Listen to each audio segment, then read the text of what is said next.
Hello and welcome to Do It Yourself Gardening and Better Living channel. Today we're going to go over a quick tip on how to peel the skins off garbanzo beans after they're cooked.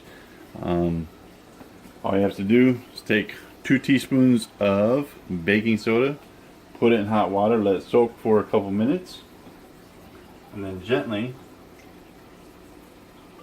rub them between your hands. The peels will come right off.